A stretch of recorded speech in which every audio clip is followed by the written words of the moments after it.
There's a phrase I keep thinking about lately. If she's having the cappuccino, why can't I? And no, I'm not talking about coffee, darling. I'm talking about life. I'm talking about watching another woman live a life that you secretly want. And instead of thinking, I want that too, you immediately tell yourself, that's probably not me. And I realize I've done this more times than I want to admit. I've done it too. Darling, you're not alone. I would see women building businesses. I would see successful women traveling, women creating beautiful homes, women having loving marriages, women raising children while still building something meaningful for themselves. And instead of being inspired, sometimes I'll scroll past quickly, like really quickly, because there was this strange embarrassment attached to wanting that life. Almost like, who am I to want all this? Who am I to think that I could have all this? And this is such a strange thing to admit, because why should I be ashamed of living a good life?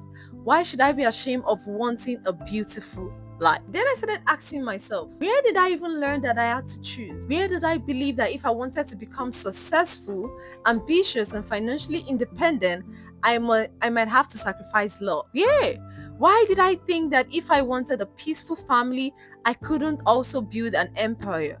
Why did I think that having money automatically meant losing something else? And I think part of that answer is what I saw around me. I saw people who had money but didn't have peace.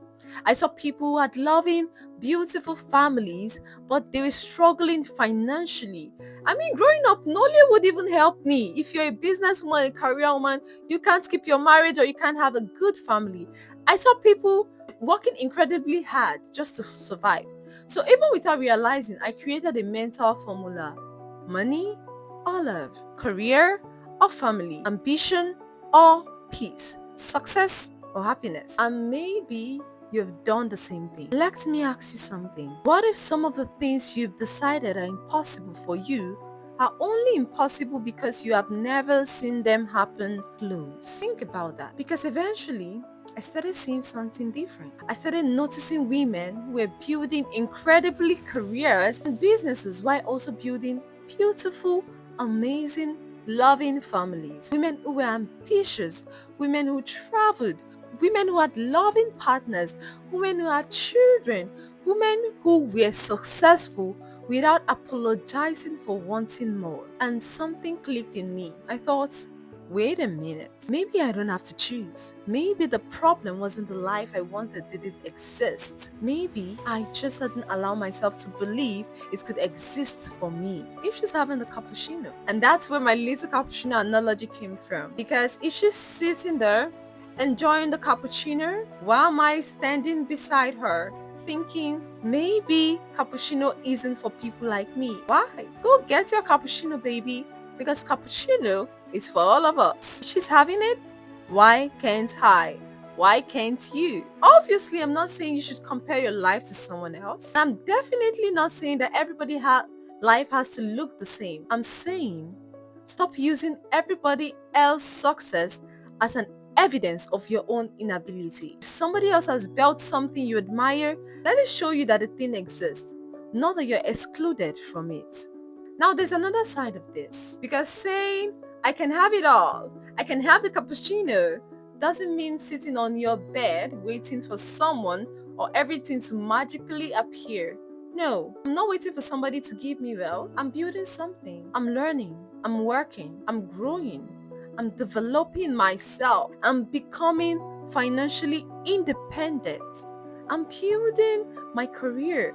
I'm building my character. I am building my life. And when it comes to love, I'm not going to desperately chase someone because I want a relationship or because that is part of the cappuccino. Darling, no. But I'm not also going to close my heart because I'm afraid love will interfere with my ambition. If someone comes into my life genuinely and support the woman I'm becoming, beautiful. If someone requires me to abandon my dreams just because of love, then they are not for me. Because love shouldn't require me to become someone smaller. It should inspire me to go far, to go further. You don't need to choose a smaller dream. And maybe that's the message I really want someone to hear today. Do not, and I repeat, do not limit your future to the examples you grew up seeing. Your parents' marriage doesn't have to be your marriage. Financial situation you grew up in doesn't have to be your financial future. The woman you grew up watching don't have to be the limit of what womanhood should look like before you. The men you grew up seeing don't have to determine the kind of partner you believe exists. You are allowed to imagine something different. You are allowed to want more. You are allowed to say, I want a career, I want the money, I want the love, I want the family. You are so allowed to. I want the peace, I want the happiness. But then walk towards becoming the person capable of sustaining those things. I'm learning to change the question. Instead of asking, can I really have that? I'm asking, what would I need to become to build that? That is a completely different question, because maybe you don't need to lower your expectations. Maybe you need to raise your capacity. Maybe you need to learn. Maybe you need to work. Maybe you need patience. Maybe you need better decisions. Maybe you need to stop disqualifying yourself before you even enter the room. So the next time you see someone living a life that makes you think, wow, I wish I could have that. I wish this is me. Don't scroll away. Don't be embarrassed. Don't shrink the dream. Don't tell yourself, oh, it's not for people like me. Oh, how could I have that? Just remember, if she's having the cappuccino, why can't I? Why can't you? That is my real talk, baby. What is yours?